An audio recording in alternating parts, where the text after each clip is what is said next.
today we are joined by one of the most amazing musicians that I know, incredible violinist of the Hip Hop Orchestra and pilot as well, Sabina Virtosu. How are you doing? You okay? Oh, good, thank you. Oh, what an introduction. I don't know if I can live after that. You deserve it. How are you doing? You okay? I'm very well, thank you. How are you? I'm good. Long time no see. I know, and we still haven't quite seen each other, so. I know. I mean, I know. Yeah. I think the last one I saw you was with the big zoo shoot, wasn't it? I think about a year or so ago. Oh God, I think it must have been at least 2 years ago. I mean, my memory doesn't go very far, but Wow, I mean, sure last year I can't think of anything exceptionally good last year, so it Well, no, tell must me have been about 2 years ago. I know, but how's things been? You've been okay? I mean, I've been very well, yes. Busy finally, very, very busy, but good busy. I mean, it's Uh, always good busy, but yeah. that's brilliant. I mean, how's the Very flying good. getting on? The flying is just the busiest part of my life right now. I can't find it in me to take days off, so I end up flying every day, unless the weather is really bad. Yeah. Then I sleep it off, really. It's good, it's Yeah, good, yeah. that's brilliant. I mean, how does it work then? Do you have to like say book a session, or can you fly anytime you want? How's it all kind of work? I mean, I work for a school, so Oh, basically I'm a flight instructor, which means that I teach people how to fly. So I don't personally book the lessons, they do. And then okay. I also do a number of flight experiences, like all sorts of like London and Essex Islands and castles and coasts and all that. So a number of flight experiences, not necessarily teaching people anything, just they want to go up in a plane and just see some things. Once I had somebody wanted to propose to his girlfriend on the flight, and Wow. so yeah, all sorts of things. Like it is a dream. Every time I go up, I'm thinking, oh, I know it No, sounds very, but I just leave everything behind, and that's it for that's, me. I can imagine because I've seen the amazing pictures and videos you put up. They're amazing. And they don't do justice. I know, I can imagine. That's Yeah. because you work for, is it North World Flight Training Limited in Correct. Brick? Yeah, Yeah, for Northwood brilliant. Flight Time. Oh, brilliant. And you passed what, September 6th, 2019? Is that correct? Oh God, yes. Yeah. What? No, that's amazing that you do that. Actually, sorry, no, it was the 5th, but that Oh, was the 5th. very, very close. I mean, the 5th of September, yeah. Oh, And then a year wow. later, a year and a week later, I became an instructor after that. So Wow. yeah, I didn't really hang around much. I knew what I wanted, and my head was in the sky, really, anyway, to begin with. Literally. So Yeah. constantly. Can I remember during El Dorado that you were studying really hard, weren't you? Like even between rehearsals and sound checks and My changes, you were goodness. studying, weren't you? That I same mean, year. I've never in my life studied as much as I have for aviation. I have to say, I mean, I've been to school all my life, I have higher education, but it never felt as intense as this. I had times when I just wanted to bang my head against the walls and thinking, why am I doing this? It's just so much information. I was thinking, I'm just a musician. I can't work my brain like that. No, but it's But amazing though. eventually, and you remember me from some of the gigs. I used to carry my books with me, and just you lot were having fun, and I was even in between rehearsals trying to get a bit of reading done. No, But but then lockdown came, and I had all the time, so there was that. yeah, I mean, I was going to ask actually, how did the flying? It must have been badly affected then during the pandemic. I mean, how did you work around that then? What happened? Actually, I mean, so during the very first lockdown, we weren't able to fly from whatever 24th of March Mm, until it was 17th of May, when as a solo pilot you were allowed to start flying to get current. So I started flying, and I was actually at that point I'd finished my hours for hour building, so I wanted to get current before I started my flight instructor course in July. So yeah, I started flying in May, and then finished the course in September on my birthday. Actually, passed it on my wow. birthday. Yeah, it was the best birthday gift ever. Happy birthday. Oh, thank you. It's coming up in a month again. I It's know, scary. mad. Oh, it's Wow. scary. It's August and like it's almost September. I might as well. Yeah. So then I kept flying. I mean, the day after I passed my test, I started work. I had students booked in my diary before I even passed the test because they Wow. had this stupid faith in me, like that. They're like, of course you'll pass it, and they just put students with me. And then in November, we were closed for about a month. For that, I don't know how many, a third lockdown, whatever number of lockdown that was. Mm. And then December we opened up, but then closed again towards whatever end of December, and that was possibly the longest break. Then in January I ferried some aircrafts to a different airfield so they can be sheltered, and then we didn't really open up till end of February, and that was just very few students that the way they justified opening up a bit earlier was anybody that's after a commercial license, they want to do it professionally, they're allowed to do it earlier. But officially we opened up whatever 12th of April, that was the opening up time. So yeah, other than these few lockdowns, I've been flying non-stop. And Wow. I don't even feel that. I don't feel the amount of flying I'm doing now. I forgot that we had lockdowns. Really, to be honest, it's like it's been crazy. So yeah, I Wow. can't complain. We've been literally round the clock, and I'm just racking up the hours at the moment. No, I can imagine. Well, I can't say enough how proud I am of you for actually doing that, though. I mean, you've worked so bloody hard to do that, though. Yeah. I mean, talking about obviously getting your license in the first place. I mean, how difficult was it to actually get your license, and what did you need to do? Was it like say like have say X amount of lessons and say a couple hundred hours of flying with an instructor and then by yourself? How's it all work to actually get your license in the first place and test as well? Yeah. So Yeah. yeah, I mean, um, it's the minimum requirement for what's called a PPL license, which is the very first license you get, is minimum 45 hours total, out of which you need minimum again 10 solo supervised hours. You finish off with a cross country, 2 different airfields landing away. That's all done solo without an instructor next to you. That's the last thing that you do before you get a license. Now that's the flying bit, and that's, dare I say, the easy bit, although I didn't think at the time.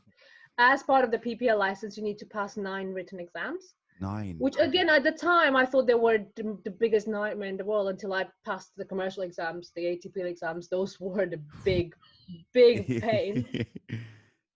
So yeah, 9 written exams, a radio telephony test, and then the skills test at the end. And I actually had to do an ELT, an English language proficiency test, because I wasn't born in this country. And although I've done all my education here, so yeah, obviously then I got what's called the level 6, which is same as native, and that's valid for life. So that's also part on my license at the moment. So yeah, I got that, and here was I, a PPL pilot, which is just a private. I mean, it's a private pilot. But for all intents and purposes, you fly, these light aircrafts. You can take passengers, and yeah, just go up whenever you want. So I did that, and then I realized that's not quite enough for me. I mean, I as much as I love it, I couldn't sustain this kind of expensive hobby by not getting anything else out of it because I wanted to fly all the time. Yeah, So of I course. realized. No, I think the best way for me is to be an instructor and then hopefully one day an examiner, which I'm about 200 hours short at the moment from being able to. Wow. That's crazy. 1,000 hours for that, which is crazy. I mean, and I stopped counting them really. It's just, but then I do still because I have to add them at the end of the day and the end of the month.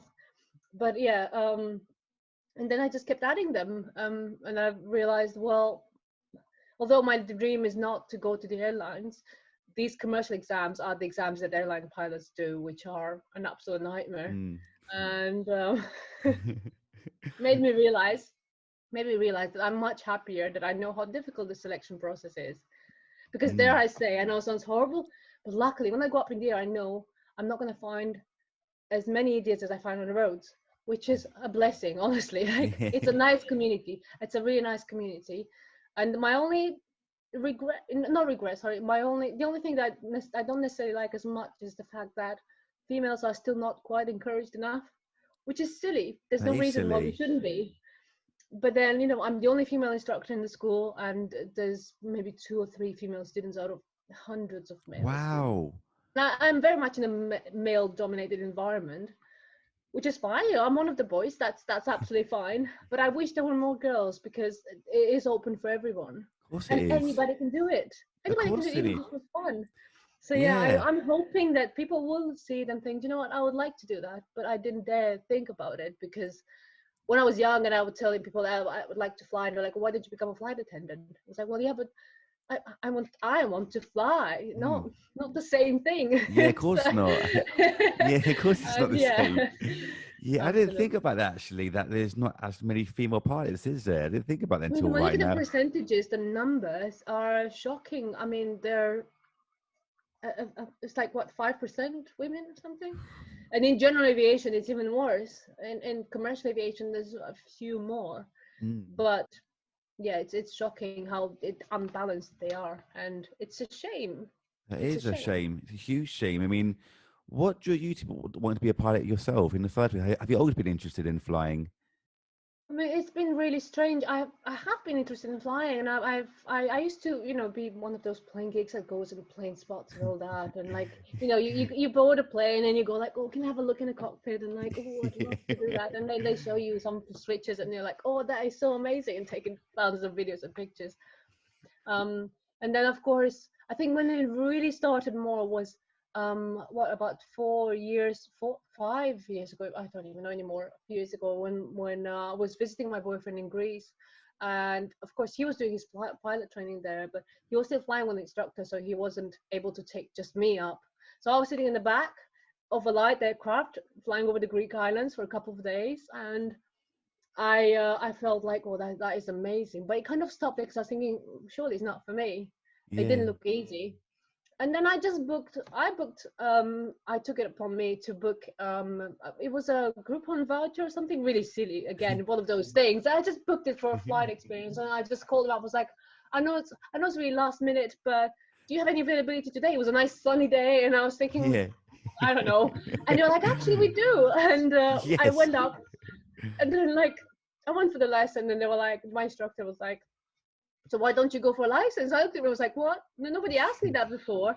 I said, yeah, just, well, I mean, if you're interested, why don't you?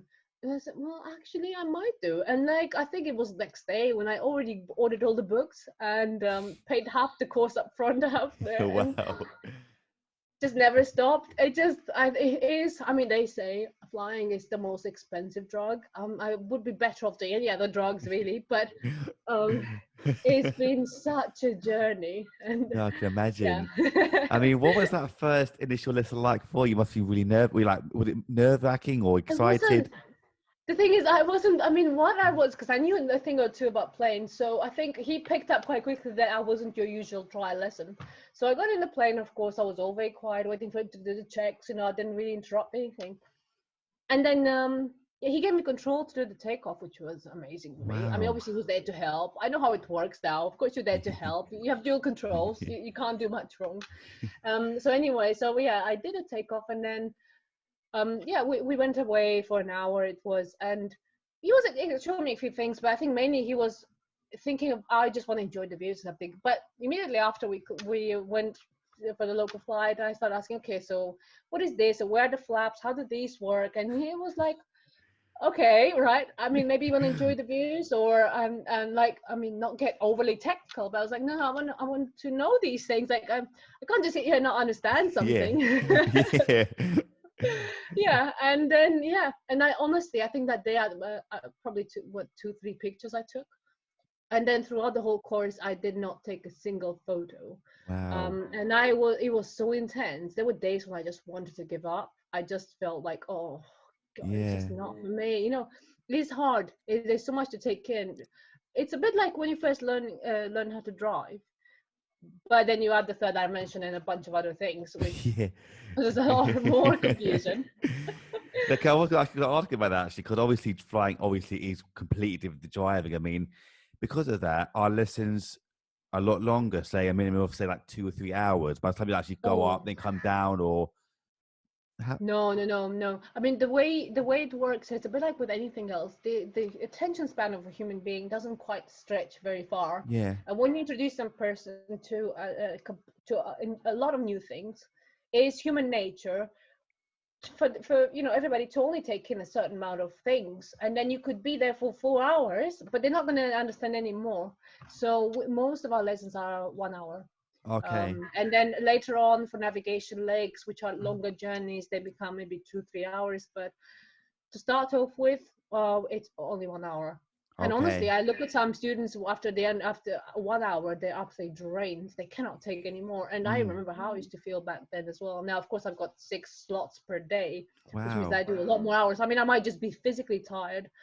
And then you get some youngsters, they just don't feel anything. They just go there and they're like a sponge. Mm. They absorb everything. So age is a factor as well, in a way that, although obviously anybody of any age can pick up things, I found that youngsters have a lot more resilience. They beat me, and I'm experienced, and I mean I'm not young, but I'm not old.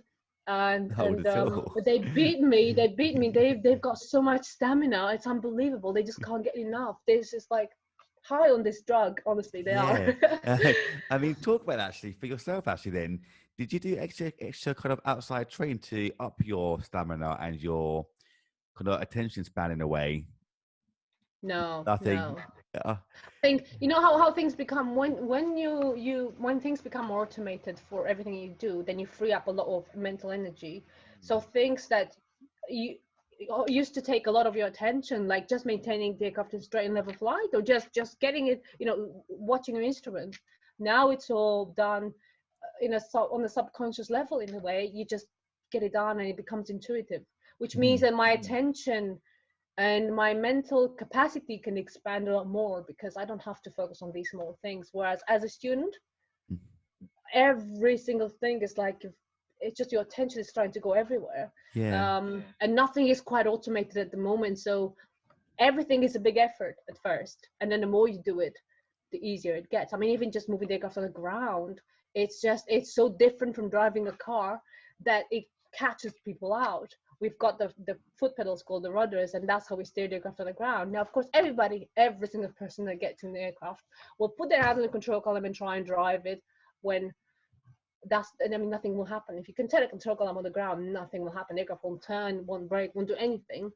And you get these people that just are so Yeah. excited, but they haven't. And then even just getting them to actually move the aircraft on the ground, and they start thinking, "Oh God, it's so difficult." Yeah, but it is because you're not used to it.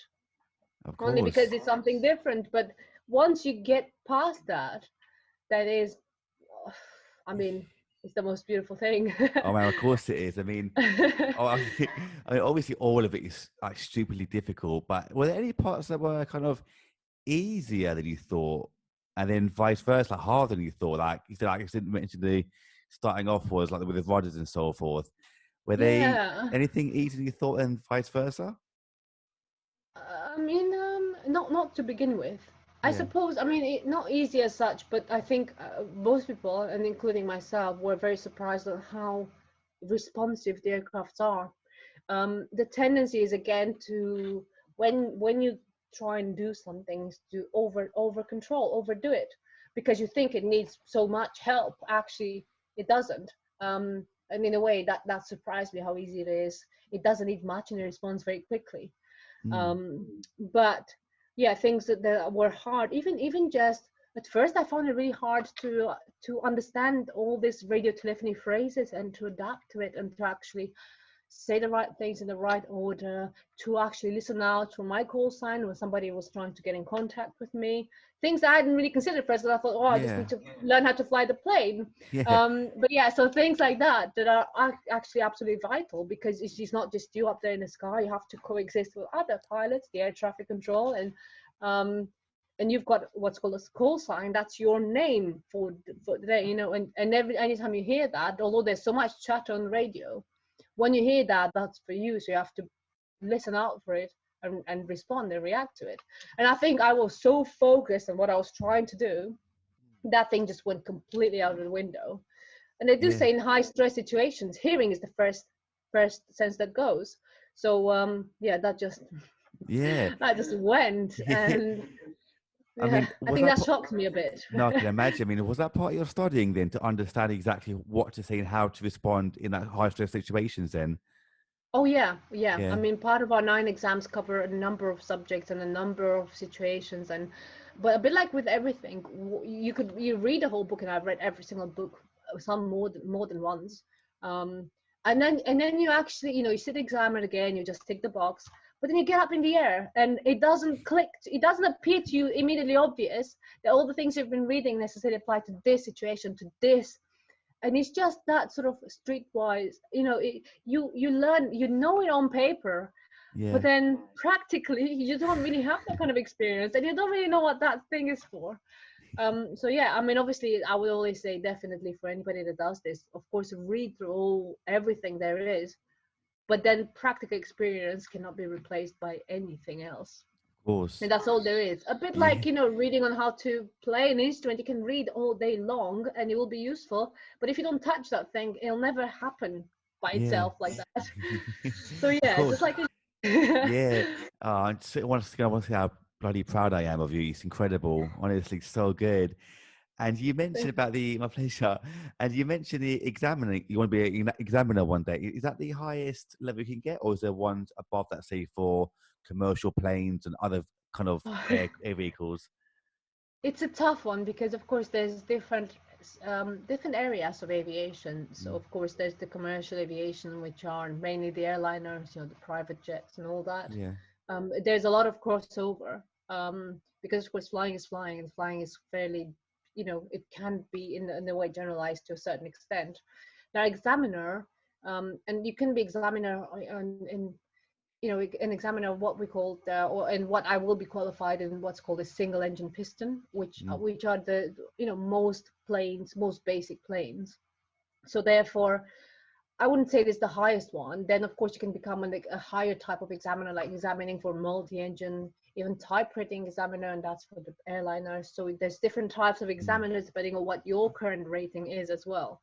Examiners tend to be high by rank anyway, because these are the people that decide whether you are actually good enough to do a job, to be a pilot, to pass something. So it is a hard selection process because it makes sense. You don't want to pass somebody that shouldn't have passed, but equally you don't want to be too strict that you don't allow anybody to have mm. the right to fly or to continue with their training. So yeah, with the exam, it just depends what you're aiming for. For me, I suppose it is the highest one, because I don't wish to go to the airlines. I just wish to remain in the general aviation sector. And with that, I think examiner is, again, once I get myself more ratings, then it'll be the one of the highest forms of ratings that you can get.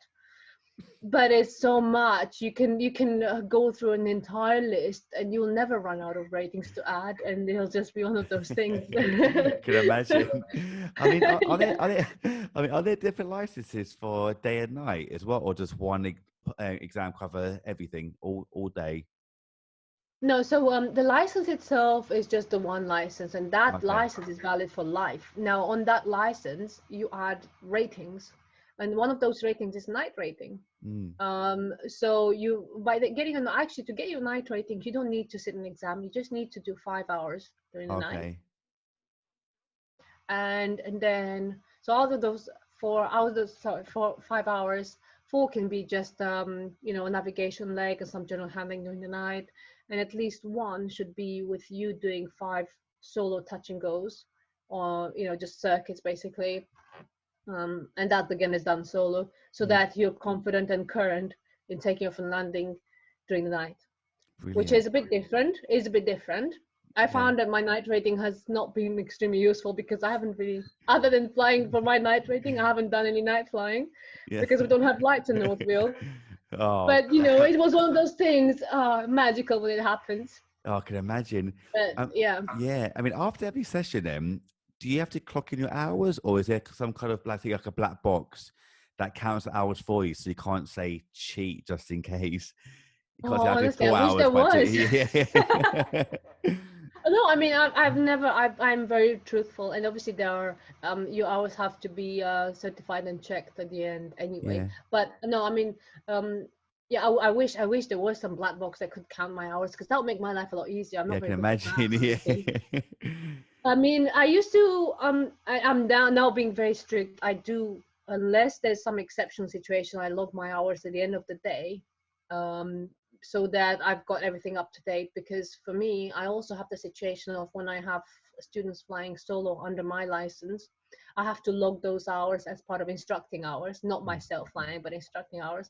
And I forget, if I don't write it one day, I've got a number of students that go and I forget, so I need to keep track of them for all sorts of reasons, not just for myself, but for their training, because those need to be clearly logged both in my logbook and in theirs.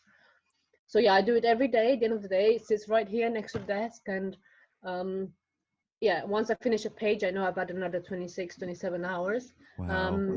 I add the total at the end of the page and then start a new page. So it's very, very intense. It's not, yeah, it is very intense. No, I can imagine. Keep up the amazing work, though. And you mentioned that obviously, as one of your tests you had to do was the English exam. Although you spent most of your life there, you studied here and so forth. Although you Yeah. weren't actually born here, but talk about that. Yeah. What I can't pronounce it properly, but I'm going to try. Is it Timisoara in Romania? Is that where you're born? Timisoara, yes, Yeah, yes. yeah. Is that where you're born and raised? Yeah, that's Brilliant. correct. Oh, yes. I knew I'd get it wrong, but I thought I'd give it a try anyway. It was so But close. It took me a while to figure out what you were trying to say, but then yeah, it did click to me that you're trying to say the town where I was born. yeah. So yeah, I was born there. I've actually never really lived there except for the first 2 months of my life, but Oh, that is the really? place where I was born. So yeah, it's not really I don't consider it home, Mm, because my parents live in Transylvania in a city called Brasov, but yeah, I was born there because that's just where they happened to be when I was born. yeah, um, but yeah, I yeah, as a result of that, I had to sit the English exam. yeah. And when did you move to England? Did you live in Romania for many years after that, or did you move fairly soon after? I moved to England when I was 16. 16. So I came over to England, and actually, I'm coming to realize I've just about spent half of my life now, which is scary.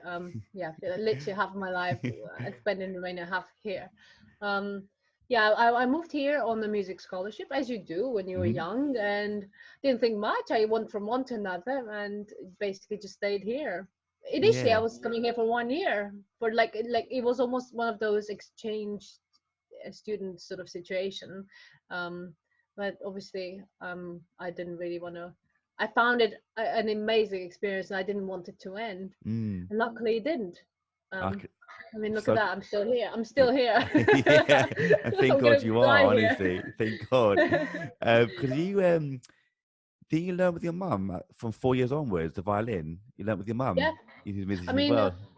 yeah, I started when I was 4. Now, luckily, and I think that was a really good call, my mom. Although she did help me quite a bit, obviously, because she's a violinist herself. Yeah. She actually sent me to a different violin teacher to start me off, because Okay. I think the danger is I'm well aware of that. I'm sure I would have been like, oh, but mom, and all that, you know. Yeah. I think I needed a firm hand at another person that is just gonna tell me what to do, and I'll do it. Because I was actually really good with strangers, but with mom, I knew I could afford a bit more because yeah, I was cheeky. Yeah. And yeah, she sent me to somebody else, and then she used to help me every now and then. But yeah, she wasn't necessarily my first teacher, although obviously she was my mentor Mm. overall. But yeah, she the lady that started me off was the loveliest. I mean, honestly, one of those perfect teachers that you can imagine. She was retired. She was very patient and kind, and I mean, obviously very patient with me because I was I was so energetic. There was no stopping me. Like I was hard to control, obviously. Yeah. And she must have found some way, God knows how, to get me somewhat, interested and like calm, to sit me down, to give me a tiny little violin to play on. So yeah, I wish I knew where she was at this point. I'm hoping she's still alive. I haven't been around home in ages, Oh, but fingers I crossed. owe her my life basically. She was Yeah. wonderful. I mean, have you ever been back to Romania? Obviously, many times since, or not that Honestly, often? not since January last year. Yeah. And in all reality, I'm thinking is possibly. I mean, I'm hoping it'll be this year, Oh, fingers but crossed. got a clue, and it's Yeah. just so hard. To be honest, right now, I mean, of course, I could technically go any time, but I'm on a full-time job at the moment. It's just very hard, and it's not just going away now. I have to think, oh, what if I have to quarantine there, here, and it's Mm. just causing a lot more pain, and I could deal without that. Yeah, of course. I mean, actually, talking about Yeah. your flying, actually, are you only allowed to say stay in a certain area, or can you go to anywhere that you like? bit of a Well, stupid on a question flight. on a flight, yeah, on your flights, Oh, I yeah, haven't got a clue. I mean, I haven't tried to go anywhere else, to be yeah, honest. I would just in my seat. yeah, I wouldn't know. But I've heard that lots of our flight instructors that have been traveling abroad, we've got our lanyard with the information, a bit like our ID card from our work. And of course, there we have the CAA reference them and everything, like not for flight training. And they've traveled with that, even as flight instructors, which has nothing to do with the commercial planes. But yeah, they went through the customs and they were like, okay, yeah. So and they were exempt from all the other rules, like in terms of quarantine and stuff. They just came in and out. And I just can't quite believe. I mean, I would like to believe that, but they keep saying, hey, you just use your card and that's it. That's fine. Although I don't know if I can move in the plane as much, I'm pretty sure I can, because technically I've sat all the commercial exams. I mean, but I haven't tried so far, so I don't know. I suppose, it's one of those things. So many people have told me, are you going to tell them when you board the plane that you're a pilot, in case the pilots become incapacitated and you need to fly the plane or something? I was like, well, I mm, haven't thought of that really, but yeah. I suppose I would be better qualified than most to attempt something like that. Yeah, I Um, mean, have they warned you of that just in case anything does happen for the future? You mentioned No, about, what they were saying is, I mean, like they would like to know if there are pilots on board yeah, for their reference, so they know, not necessarily as a warning or anything. But I've had times when I did travel and I got my PPL, and of course at that time I was already aware. I was checking the weather, the runway news, and all that. Like nobody else was doing that. yeah, And then as I was boarding, I knocked on it. I was like, oh, can I have a look inside? They're like, yeah, sure, sure. And yeah, so I told me, I've just got my PPL and stuff. And they're like, oh yeah, we remember those times. And yeah, so yeah, they were like, oh, do you want to sit? Do you want to sit there? Do you want to have a look? So yeah, they've been very, yeah, very very supportive, and I think, as I said, as a community, we are very supportive of each other. Now there are obviously also so many rules as to who is allowed in the cockpit. On the yeah, ground, you can visit it, but in the air, it's not quite like that. Um, but I'm just happy to be part of this industry at the moment, yeah, although it's being very hard hit at the moment, of but still course. nice industry. So Yeah, yeah. of course. But you mentioned that you came over on a scholarship, actually. Was it for your outstanding Yeah. performance, Constantine Stilvestri? Is that correct? Yes, Yeah. yes, Yeah, yes. brilliant. I mean, I'll get into that in a minute, actually. But to actually get to get yourself a scholarship, I mean, what's included in the whole process? I mean, is it like a competition or like an award? 'Cause you won loads of amazing awards as well. I mean, to Yeah. get yourself a scholarship, I mean, how does that actually work? Then you have to, like, say, apply for one, or is it go to a school to do? How does the whole process work? I mean, yeah, that was a very funny story, because I still remember I was it was it was a I wish I could say it was some really well thought, well planned thing, Yeah. but I had no clue. It was my former violin teacher. I was gonna when I turned 15, I Hmm. started studying with a really amazing violinist called Alexandru Tomescu. He's a soloist, and he's got a Stradivarius, and he's in Romania based. So I was very fortunate he accepted me as a student, because he was full on very busy. Mm. So for that, I had to move to Bucharest, because that would have been the nearest and the most logical thing for me to do. And so I was going to finish my school there and go there for the university. But as it turned out, because I told my violin teacher already in my music school that I'm leaving, she sent me this link. What was it? Link or something? I can't remember what it was. It was so long ago. With this scholarship, and the scholarship was essentially they were advertising it as, it was a yearly thing. So every year, a panel from England used to travel to Romania and hold a national competition for all instruments. So it wasn't a violin specific thing; it was for all instruments, for a 1 year scholarship. And that scholarship offered literally everything. I mean, they covered everything for us: flights, school, accommodation, obviously. I mean, I was in boarding school, but still, pocket money. Brilliant. And during the holidays, if I didn't want to, if I couldn't go home, they offered what's called the guardian family. So they acted as like they would with you, like your own family. And Mm. honestly, I'm still in contact with them to this day. Wow. And they've been literally like my second family in the UK, or even first, really, for as far as I'm concerned, since I'm here in the UK. And so yeah, that's what they did. They've That's been amazing, absolutely amazing. Oh, that is And so yeah, good. I won that. I don't know how. I just don't know how. I mean, they must have blind and deaf, but um, yeah. So I won it, and then I still remember I was playing one of my pieces. I was playing the Mendelssohn Violin Concerto, second and third movements, and for the third movement, it was a hot sunny day, summer day. Sorry. Mm. Um, and there's that coda at the end when it's really fast and intense, and my hand was very sweaty, so my bow slipped from my hand. No. And then I caught it midair and I just carried on. And my mom Wow. was there in the audience and she was just in tears. And yeah, I mean, it was just, I mean, she was frozen. Of course, she knows all about it. Yeah. I mean, I didn't even, I think it was, I wish I could say it was some well thought thing. It was just instinct. Of course, I'm not going to let it drop. I'm going to catch it and Yeah. continue. But my mum was just, yeah, of course, very, very happy. And Of then, course. so on that day, we all performed. And then at the end of the day, they announced the winner. Now, the way they did, they went through each candidate, and they were like, oh, you know, congratulations and all that. And then because they took it alphabetically, I was actually the last one. Yeah, Yeah. Virtosu. So I remember they said last but not least. And then they said, oh, the winner. And my mom just, she burst into tears. Of course, I had no support from her. I mean, she's such a strong woman, but when it comes to Mm. me, she somehow becomes extremely emotional. Oh, So she started crying, and yeah, and of course they invited me up in the front to hand me over, you know, flowers and some diploma and stuff, and that was it. oh my gosh, that's It amazing.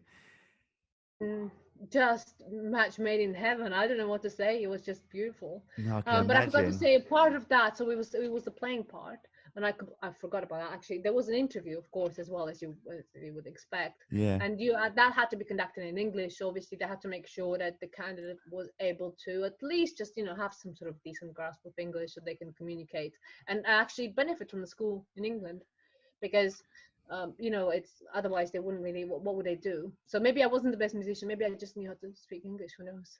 But how I managed to tick some boxes, and luckily I won. Amazing, so well deserved. I mean, did they mention actually you catching the bow halfway through and playing?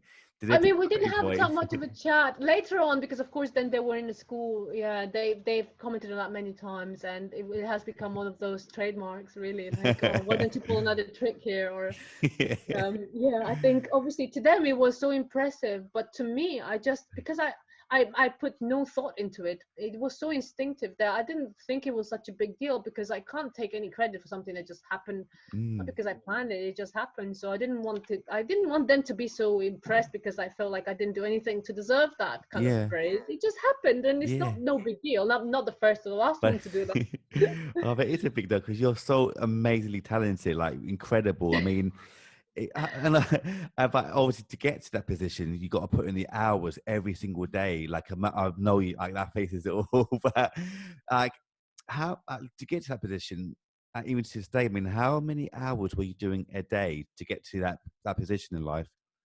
Honestly, I mean, as soon as the school holidays finished, and bear in mind, back when I was in school in Romania and in England, I used to have a very solid practice routine. Mm. It started off, I was doing maybe one hour, maybe even two in the morning before school, Wow, and before then school. yeah, because literally the day wasn't long enough. So my day started. I used to wake up at 4 or 5 a.m. practice before until actually it got to the point where my neighbors, nice as they were asking my parents if I could not practice so early because they just want to sleep. Yeah. Um, so yeah, but then summer holidays started, and then I found myself with a lot more time.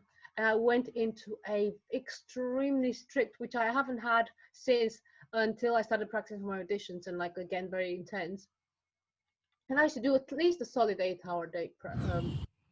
Wow. I kept that going for about maybe, to be honest, that was a short stint that I did for so many hours. I think it was 2 3 weeks because that's when my teacher sent me that link, and that's I knew I had a certain amount of time to get ready for that. So I said to myself, if I ever do this, I have to put in the work now, not tomorrow, not like now, Mm. because I found myself I didn't have much time left, and I didn't want to go in half-heartedly and not well prepared because I wouldn't have given myself a good chance for it. So I've put in all those hours, But my goodness, that drive back from that place, I remember I was with my mom, and we used to pick up all the hitchhikers on the way Oh, back, because it really? was Romania, and like nobody thought it was different, or like, you know, dangerous or anything. And the moment that person got in the car, my mom would start talking, telling them the whole story, what just happened, you know, what I just won. So that whole journey was just random people listening to my success, and my mom being the proudest mom in the world, obviously, and she wanted to tell everybody what I Mm, just did. I can imagine. I mean, That was just surreal, and I was only a kid. Still, I was only a kid. I mean, I suppose I was mature, but looking back now at myself, then I was still a kid. I mean, I thought I was yeah, very, like, you know, mature, but I was still a 15, 16-year-old. yeah. That's amazing. So inspirational as well. I mean, do you feel like it became like a kind of obsession as well at the time to be the best?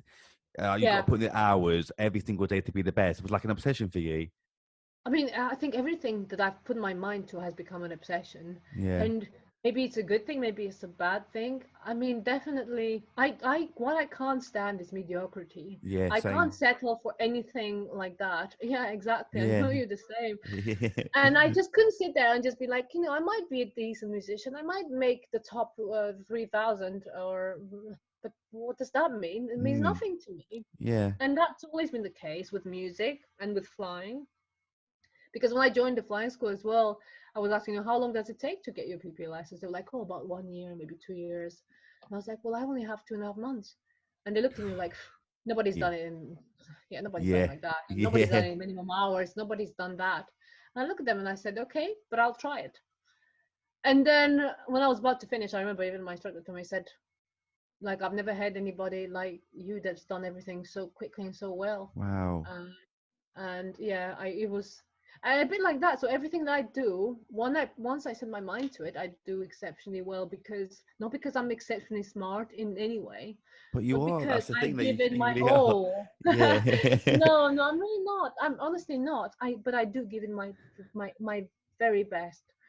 Because if I don't, then I will never forgive myself for not giving it more. And then what do I expect? If I expect great things, I can't just not give it all, because that's Mm. not going to happen. Oh, it's you inspire me even more. Like you inspired me beforehand, but inspire me even more now. It's amazing. Wow. I mean, Uh, I wanted to ask actually, how do you mix being a pilot and a musician? Like, how do you get that balance right? Everything must be so different, but how do you mix both worlds together, if you can? That is, I mean, I can, with not without great difficulty, not without great sacrifices like anything else. of course. But I'm literally in the best position of my life, where I do as much of both as I enjoy, Mm. and no more than that. I don't have to do anything that I don't want to anymore, Yeah. which I had to in the past. I feel like I had some teaching jobs that I didn't really want to do. I had some commitments that I didn't particularly like to do. And I think the way it works now, I pick and choose. I pick my days and times when I want to fly, and I do Mm. it, Yeah. provided the weather's good. And then I've got some amazing gig opportunities, and I go and do them. And then Brilliant. I put flying on hold, and I do that. And I don't do as much gigging as I used to do before. Of Having said that, course. I've got 3 tomorrow, but yeah. Best of but luck. then but then I enjoy it more. I value it because I do it on my terms, as much or as little as I want to. And then if one evening I just fancy a bit of practice, and there's no pressure, Yeah. there's just no pressure. And I think that's the thing that really kills everything. It could be music, it could be flying. Is when you act just because you expect it to, because you've got pressure on, because you've got to pay the bills. If it's just that, I mean, that makes it so much harder. And then if you want to achieve some sort of excellency, then you have to put in even more work, because you're constantly aware if you're not quite good enough, or if you think you're not putting enough work, and you're stuck in a little vicious circle. And Yeah. I've been in that vicious circle with music. So at least I had more wisdom not to do exactly the same thing with flying. Yeah. I hope so. No, definitely. Um, I mean, yeah. I talk about that musician life actually, because you're putting so much work in. I mean, you must have had your fair share of injuries over the years I as think, well. To be honest, right, I've heard of so many musicians' injuries from Yeah. either from like, even the joints, the back, all these, you talk about the posture and everything. For me, the only true injury has been the mark on my Yeah. neck, which is actually really good now because Yeah. yeah, but anything that's not 8 hours a day is good. Yeah, Um, of I course. got to the point when I was young, I think I must have had maybe 3, 4 operations. That was before I even turned 20, Really? because the point was getting so swollen, Wow. so infected. So I used to put cloth over cloth of bandage, and just it never quite felt. And people were telling me, oh, maybe you do too much practice, maybe you're too tense, maybe whatever, maybe your skin is too sensitive, and possibly was a bit of all of them really. But Mm. there was no. And I remember I was telling my doctor, um, and of course because it was so infected, they couldn't really use much anesthesia there because they can't mix them up. So they Mm. sprayed me with some numbing spray, and literally all they did, they just cut open and then squeeze all that out, and then just put a bandage there, and they're like, okay, well, you can't play for a week or something now. And I remember that day I was coming back home and I was thinking, and I was only a kid, and I was looking at mom, I was thinking, I'm not sure what to do with myself. Literally I felt like, well, I wouldn't be able to do anything if I ever lost the ability to play the violin. Yeah. um, so that was the only injury related to violin. It has been ongoing. It was coming and going. Obviously, sometimes worse during periods of intense practice, but also somewhat mixed to maybe summer, because that's when you start sweating a bit more around it, and like you're just causing more risk for infection. And I used to have a very, very strict cleaning routine, not just, I mean, the violin, myself, change the plasters on here, there. But whatever I did, it was, there was pain. There was a Yeah. lot of, but nothing else ever hurt me. So nothing else, literally, but Mm. that. Oh, thank God for that. I mean, that's terrible as it is. I mean, but thank God nothing else has happened though. Okay, No, so no, no, no. I mean, it's, to be honest, it sounds so bad. It wasn't awful. Like there yeah. were times when it was bad, but yeah, it's in terms of, I've heard of a lot worse. So it's Mm. nothing dramatic at all. Ah, but thank God you're right now though. Still, thank God, and Yeah, carried on playing. Thank God. I mean, it didn't stop. No, yeah. nothing is stopping me. Like, I know you're so strong. But go back to your flying. Actually, you said that you kind of like pick and choose your days. Do they still want you to kind of fly a minimum of hours, say per month? Say you got to fly 20 hours to keep up with your routine, or is it just down to you to do what you want to do? Not at all. I mean, there are some rules, or rather, just it's all air law stuff that if you are to carry passengers, Mm, you need to do at least 3 takeoffs and landings in the last 90 days. okay. And that's a legal requirement. It's not that the school wants me to do that. It's just simply, I mean, if you think about it, it makes sense. And that's just not for us. That's for all the airline pilots as well. If they haven't flown at least 3 takeoffs and landings in the last 90 days, they cannot legally carry any passengers. Mm, So I would only be bound to that, which is it's a very small requirement. I can do 3 takeoffs and landings in 20 minutes. wow. It's not something that's gonna be, yeah. It's nothing impressive, honestly. It's very quick and easy. But so yeah, I think that would be the only thing that they would ever require me to do. And Mm, because I'm on a very freelance basis, they cannot impose that I fly any more than that. um, I think obviously I have become, now I started off as a part-time because I was thinking, oh, I'm going to mix it with music. I just want part-time. Um, but then after the first 2 days of work, the head of training asked me to become full-time if I want to. And amazing. of course, I mean, music was still, it was still last year. There was no music. I was like, well, actually, yeah, because I don't have anything else. Um, but I mean, I do tend to give my availability to them fairly in advance, because it's not just them. I do feel for the students. I feel like if I just decide to leave for a month or 2 or 3, well, I can't just tell them to go away and No, like, no.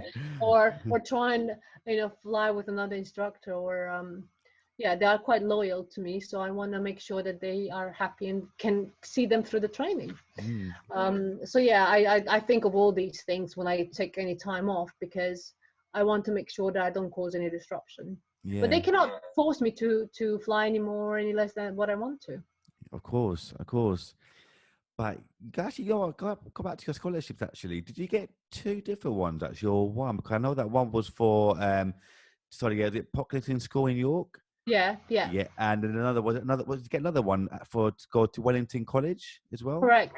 Yeah, Yeah, yeah. brilliant. Yeah, and that was the thing. I mean, because I finished that first year, and that was only going to be for the 1 year. Yeah. And then as the year was coming to an end, Mm. and bear in mind these scholarships were ongoing. I was number whatever 8, 10 out of the scholarships that were offered every year, and every year somebody came up for a year and then they left at the end of the year.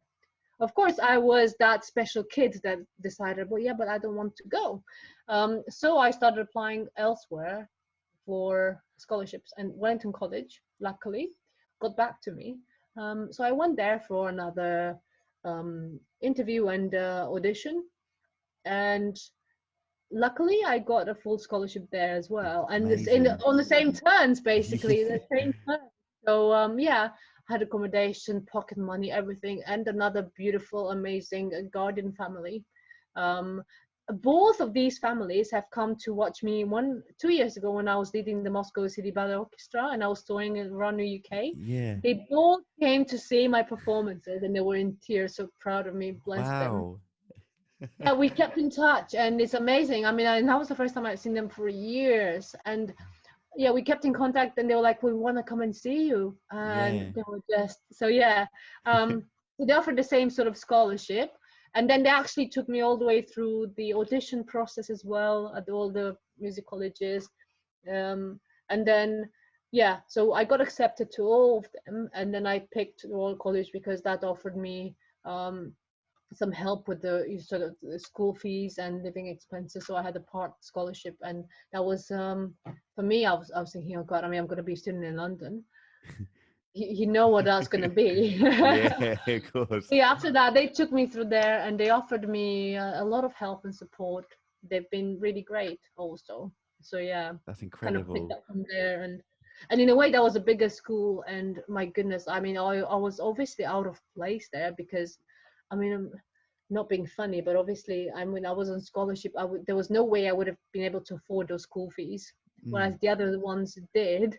So there was a bit of a social gap there. I felt like obviously people were very nice, Yeah. but I never felt like I was fitting in quite anywhere. But I was a very lonely soul there by choice because I was, again, first thing in the morning music school, last one out of the music school in between. I knew I had a job to do. I wasn't there to just hang around and have fun. And so I can't say, in a way, I do feel that I haven't really fully enjoyed the whole experience. There was so Really? much, but there something had to give, I felt. Yeah, of course. Because I was quite pressed with the academic result as well. They were quite strict. Everybody had to get pretty good A level results. There was no chance for me to just tell them, you know what? I mean, I just do music. That's okay with you. Like I'm not gonna be bothered about. Although I had an unconditional offer Yeah. for my A levels, didn't mean that I wanted to do a really bad job and sort of bring their average down and be that horrible student that doesn't do well. Again, the Yeah. obsessive Come on, behavior in sorry. me. Okay, I know that you mentioned about college music there. I mean, did you enjoy it overall, actually, your time there?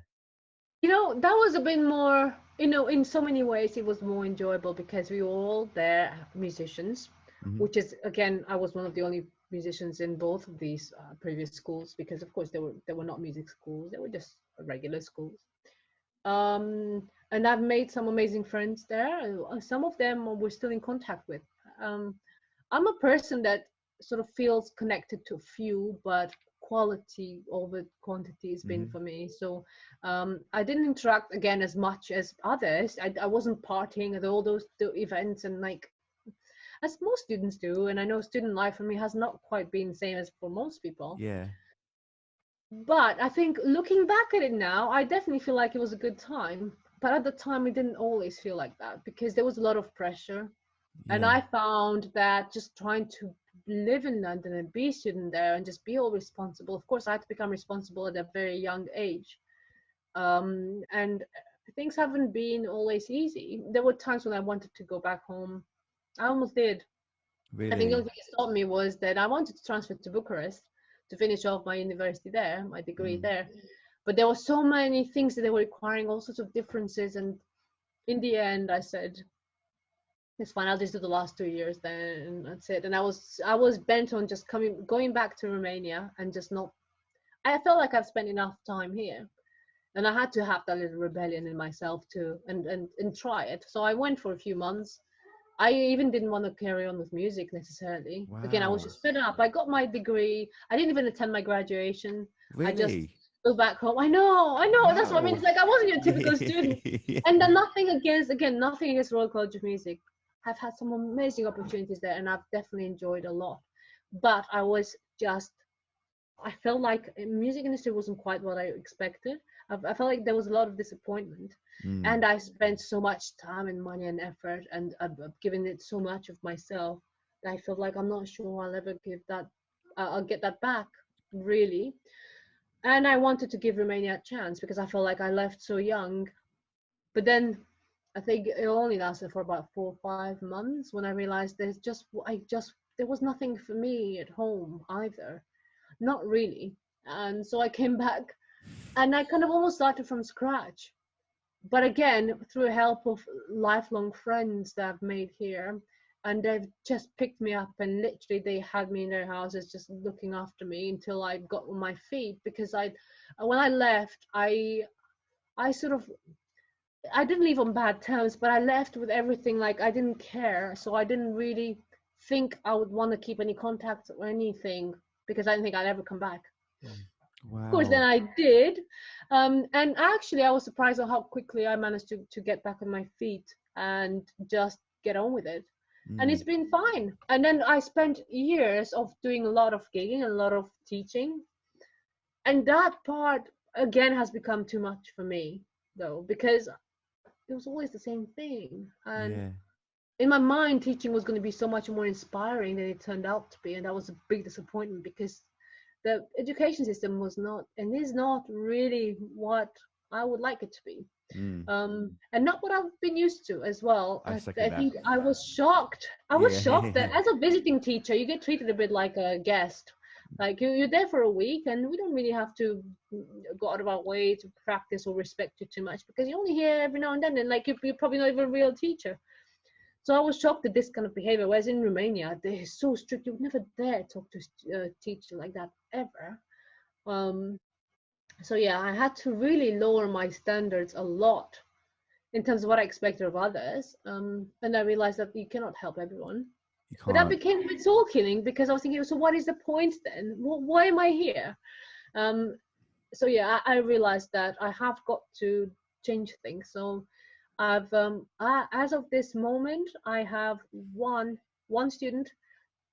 He's an adult student. He comes over to my house and he's an absolute angel because he's the most flexible human on earth. Because literally, like, I just had a lesson with him just before. Oh wow! And, like, whenever it's possible. And this is the only violin teaching I do these days. And the rest of it, I just play and I do my flying. And I realized that that's exactly what I need: diversity and that sense of freshness. So yeah, I think that was the secret for me. I don't know. It sounds like a dream, but and it is. It's reality. But you fully deserve it because I feel exactly the same with you in every single way about the teaching to this and that, and after a while, you just got to do what's right for you, don't you? Absolutely. Yeah. And I think that's the best thing you can do to yourself, but also if you yourself as a teacher don't feel quite right, kids are going to sense it. They are going to sense it. And it's going to become one of those vicious circles. And although I had some really nice kids, some really nice students, but because the vast majority were not, it was very hard to then kind of just even tell the difference anymore. It was just all in one big ball and you couldn't separate them anymore. And I realized that it's just not for me. I love teaching but it's got to be a two-way thing. It's got to be, I need that feedback back. I can't just keep giving. And that's what I get when I teach people how to fly. I get so much respect, and it's not just respect. I mean, obviously respect is important. I don't ask them to kneel in front of me. I just want them to be willing to learn, to be, humble enough to realize that, you know, they may have made a mistake, and a mistake in flying is not like a mistake on the violin. A mistake in flying could cost you your life. Yeah. And also it costs a lot more to learn how to fly. So I think they just value it more I was because going to it's say that. harder. Yeah. Yeah. Mm, Whereas if you just get them freebie in school, yeah, I mean, you're not going to care. yeah. Much as I love the fact that they do get in this world the opportunity to learn for free, there's that side of it that, you know, when you give somebody something for free, they're not going to value it as much. They're just Mm. not going to. It's so true. Um, So true.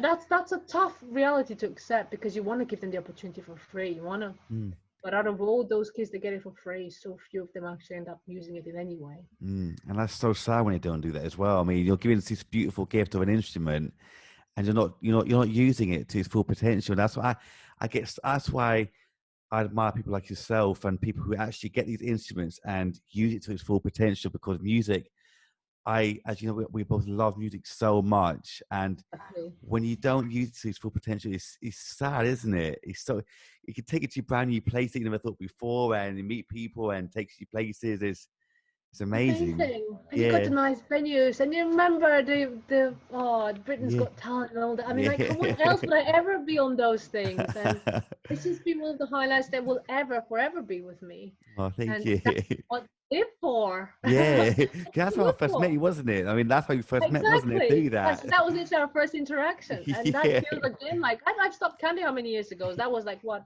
many three years years ago ago now. now. Yeah, 3 years ago now God. already, and we've kept us Yeah. so close ever since. And I'm just so thinking that we've met now, we've kept so close, and I'm so happy that we have now as well. I'm really happy, so It's happy. been so amazing. It It's been has. such a nice ride, and honestly, the only thing I'm gutted that I missed that France trip. I know, I Ah, know, I know. I oh, mean, when you told me, I was so sad that you couldn't make it at the end. I was so upset. I couldn't bear watching it. I I know. mean, I knew I couldn't make it. I saw the pictures and the amazing I know. memories. And I was thinking, what a shame. And I was like, I'll go next year, and then And oh, then this never really happened. I happened. know. Oh, But I was just, obviously, I was heartbroken that you couldn't make it. But at the same time, I was just, oh no, it was your health. amazing I to me. know your health always to me is even more Absolutely. important. I mean, is everything And okay that now? wasn't great. I'm Yeah, okay now. I yeah. mean, Thank I'm God. okay now, Yeah, and touch wood, I've been okay. touch wood. It's been one of those things. I remember when I told my mom about it, and I mean, you could probably realize what kind of person she is right now. Yeah, I mean, she just immediately, as much as I don't want her to, she starts thinking of the worst case scenario. She was like, "Okay, I'm gonna talk to my oncologist. Like, that's it. Like, I'm dying already." And I wasn't. I'm not dying. I wasn't no, dying. If I yeah, ever die, it'll probably be in a happy plane crash, which is how I want to go. yeah.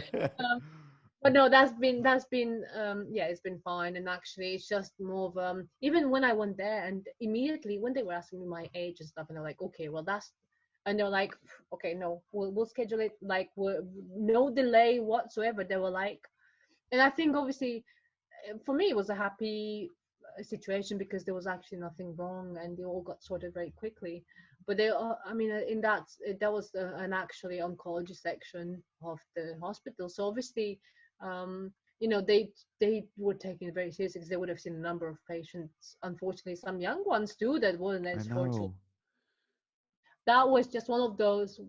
And I was thinking it could have gone either way. Of course, even for me, it could have been a lot worse. But I feel like I've been extremely fortunate, and it's been a trend in my life. I seem to be very lucky somehow. No, but I was just like so thankful that you're okay. That's the main thing. Because Yeah, when you told me the news, it's like I was obviously shocked and concerned that someone that I love to bits is going through something like this. But then thank God you're like touch wood, you're all right, and yeah, you know what ever absolutely. since. Yeah, but obviously And it's I've been heartbroken. fine. I've been Yeah, fine. but that's fine. But talking about obviously some other amazing venues, you've been obviously being like a leader of orchestra, like amazing orchestras as well. You performed at some like obviously around Europe, like here, Spain, Romania, France, Yeah, and also performed at places like the Royal Albert Hall, to the Royal Albert House as well. I mean, to yeah. perform at such amazing places. I mean, what's that been like for you to perform at such I still amazing remember places? first time. I think for me the biggest one was Royal Albert Hall because it Mm, was one of the things as a young violinist I was watching the proms. I was watching the concerts, and I remember I was telling Mom, I was like, oh, I'd really love to play that one day. My mom was Yeah. like, oh, you will. But me, my mind, I was thinking, yeah, you're just saying that, Mom. Like, not gonna happen.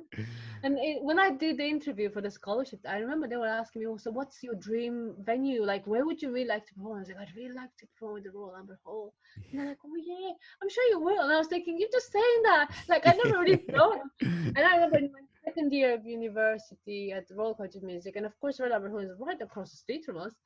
And I got a chance to perform with the English Chamber Orchestra. We had a little, like, it was like a lunchtime concert, but still. Yeah. And I remember I walked into the venue, we were given those passes, and all of a sudden it all got really serious. And and then I sat down and I was literally looking, I just looked up in those blue lights and I was looking, I was thinking, I can't believe I'm here. And then I started tuning and I could hear the echo and I was thinking, oh my goodness, like I'm Yeah. actually here. I'm playing here. And then you started people like coming in and then, you know, even the people clapping at the end and that echo and just the whole energy. And I felt like I've peaked. I thought at that point that I peaked. I thought that, oh, you know, any hardship that I've had, it'll be forgotten because it was such a beautiful moment. And that's how it is. You only need that big moment that just makes you forget about all the stuff that Of maybe was. course. And that was one of them. And then I think obviously every other venue that I performed in has been wonderful in its own way. And that just happened. I think that was the first big venue that I performed in. And I think I performed at least, I don't know, 5, 6 more times in thereafter. But that was the first time, and I will never forget that. Yeah. So Of yeah, just the course. whole experience of it. I just yeah, it's been absolutely amazing. That is amazing. I So, mean, I was going to say next, like, obviously you're also a soloist as well as part of the orchestra, but how do you find being a soloist in an orchestra? Talk about stress as well. What was that like for you? I mean, again, as a perfectionist myself, I found that you start thinking, oh my goodness, look at them. Perfect time. See what I live in. As a soloist, and or leader of the orchestra, which I found the most stressful thing in Mm, my life. That was, I found that as a perfectionist, I never quite felt prepared in a way. I felt like, oh, maybe I shouldn't do this because it wasn't perfect. Therefore, I should not be attempting that because if it's not perfect, then I'll fail and I'll look like a fool and I will, I think more than whatever anybody else thought, I will disappoint myself. And that to me was a big thing because I feel like if I feel like that, then I shouldn't be doing what I'm doing. I don't want to feel like a fraud. I don't feel like I don't deserve to be there, or that you know. Um, but then it's always these thoughts beforehand that go in your head. But when you're there performing, none of it is actually happening. You're just there doing your thing and just enjoying it. And I found that every single time I felt in any way about something, all that build up to it was awful. And quite often I used to just feel like I can't handle that kind of stress. But then inevitably you get to that point. And I remember my mom used to give me these tricks, although it sounded extremely odd, and I swear it works. She used to tell me, make yourself nervous before your concerts. Like make it like keep thinking about how nervous you are up until before you go on the stage. Because what will happen is again, your brain will get bored and tired of making yourself nervous. So actually by the time you get on stage you feel like, well, whatever, like that's yeah. it. And just feel a sense of relief. And that's how, and I've been testing that. At first I was very reluctant to, but I got to the point where I was thinking I have nothing to lose. And Yeah. luckily, I always appeared so confident that people thought I never had any stage fright, like any issues performing in front of the audience. But I was always terrified before actually going on stage. And my mom had this weird thing as well, because she's a musician and my whole family musicians, and we had lots of musician friends. Quite often used to visit us, and she used to make me play in front of them, which I absolutely hated. No, oh God, I know she I'm the went same. there Yeah. loud. I was thinking, and she was like, "Oh, we're just sitting there." She was like, "Oh, why don't you take your violin out and play that for them?" I was like, I was trying to, like, no, I don't want to. And it was so odd. I was just there in the living room and they were just staring at me. I was playing something and I felt that is so strange. Um, but again, I thought that was strange and stupid at the time. But that was a wonderful experience because that puts you on the spot and that doesn't give you much time to think or react and you just do it. And again, all these little tricks and things to do to actually make your life easier in case of high stress situations. And high stress situations I had to deal with a lot in flying. And I Mm. found that if nothing else for music, this self control has become extremely useful in what I do. Um, so yeah, this is applicable to many other situations, not necessarily music, or so I found it a very good life lesson eventually once I Yeah, got my head around but it. that's actually really, really good advice. Actually, I didn't think of it that way. That's brilliant advice. There you go. You're Yes, welcome. thank you, thank you. Actually, Thank my mum. thank you both. But actually, one more thing, actually, before we go, is where did your love of snooker come from? I know you're a Oh, big snooker fan, aren't you? Where did that come I'm, from? I'm a weird kid, right? And I hope you've got At time for all? this. You have, yeah. Oh, yeah. I mean, I started off when I was again. Remember, I was only a kid, and this actually love of snooker has played a big part in my interview when I went for my interview. Because Ooh, obviously I was that weird person that says something completely unexpected. You wouldn't expect to see a that's me. 16-year-old girl. Yeah, 16-year-old girl that comes in like, oh, you know what? I really want to go to the World Championship in Sheffield. They're like, what? What? So anyway, what happened to go back a bit for it to make a bit more sense? As a youngster, I was very fond of watching figure skating. Mm. So I used to watch that on Eurosport quite a bit. And I remember I turned the TV on, and before that, so I turned it on. I knew when it was meant to start, but I was a bit early, of course, because I was keen. So at the time, and it was live, there was a final of the Chinese Open. And I remember back then John Higgins was playing and he was about to win. And like even the commentators were, just, and it was a very tense moment, a very intense final, they were, and I was just like, and I left it there because I was thinking, okay, it's about to start or whatever. And then if at first I wasn't really paying attention, then I started watching it. And I found myself literally just glued to it. And I was like, I got really hooked. I was like, oh, and then after that, I started looking up more information. Like I wanted to learn, understand a bit more. And that was beginning of 2016. Um, and that was the year when I came to the UK, by the way. When I started watching snooker. And it was like, and I started watching some more. And then the World Championship started. I shouldn't say this, but it doesn't matter anymore. I must have called in so many sick days from school because I was watching snooker, and my mom was too. Wow. She was supportive of that. She's the coolest mom, honestly. Ah. So yeah, I wanted to watch. Of course, then I started having my favorites, and Ronnie Sullivan was one of my Mm. favorites. And so yeah, and I started watching snooker, and then that beginning of the summer, there was an European Championship in Romania, somewhere about like 400 kilometers away from where I lived. And I was a 16-year-old girl. So I told my mom, I was like, Mom, I want to go to this championship. I'm going to go and find a host there to sleep. And I'll be back in a few days. And I was like, yeah, okay, cool, that's fine. I was 16. I was like, you're going to some weird place, but who knows who's going to be there and stealing something. No, she was like, okay, have fun. And then she was like, do you want to maybe to ask a friend to come with you? And I was like, I don't know, Mom. She's like, well, I'm gonna call some of your friends for you. So she was talking to their parents, and their parents were like, are you crazy? Like, are you actually sending your daughter there? Yeah. So anyway, I was like, wanted to watch the championship, and I did. I went there and I had a fantastic time, and like it was great. And I met some of our commentators that were on TV, and they commentated on the big matches. So again, I made some lifelong friends. Um, so yeah. Anyway, so then fast forward to the audition date for my scholarship, and then they were like, oh, so what do you like about England? And of course, one of the first things that came up was snooker. Mm. And they were like, oh, okay. And I was like, well, I would really love to, like, I'm the biggest fan of Ronnie Sullivan. I hope I'll meet him one day. And like, I would like to go to tournaments and like, they're like, oh, that's fantastic. Great. Like, they were a bit confused. They were thinking, okay. And then that year, in December 2016, I went to UK Championships and I finally met Ronnie Sullivan for the first Wow. time. And like I've met him many other times afterwards. I've even performed in one of his events before his exhibition match with Jimmy White. Really? Back when we actually when we formed our duo, violin guitar, the Aces, that's when we first performed together in there. So it's been one of those crazy things. So they came so well connected. And at that point, I was even considering I want to become a referee. I loved it so much, and I still do.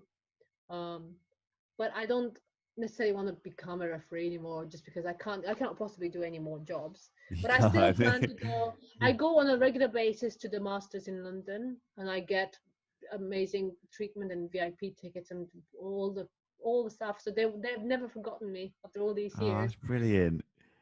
I go to their events, and yeah, they are just beautiful, honestly, beautiful people. And again, Oh, I just feel like I've formed so many meaningful connections that go over span of time. We could not see each other for months and months, and they'll recognize me and they'll ask me, how's the music going, how's the flying going, how's the and that's how it is. And it's great. So yeah, I've prioritized my things differently, but I've never forgotten about the people that were there. And of course they helped, they fed this crazy person. I love Yeah, it. they gave me just literally, I was like, oh, I'm going to come to watch this match. And like, yeah, we'll sort you out with tickets, we'll sort you out with passes, do you want to bring somebody with you, like that kind of thing. And they had nothing. And it was the most beautiful and purest form of friendship, because they were like, you know what, you like, we're friends, we're a team, we're like, yeah, we're so happy to know you, it's just happy to see somebody so interested in it. And it's been an absolutely wonderful experience, and a dream, again, a dream, because when I was telling everybody what my plans were, everybody must have thought I was crazy, and then it all turned to reality, which is crazy, including the fact that I wanted to become an instructor and to do my music. And they're like, oh, it all sounds so great, doesn't it? I was like, well, it does. And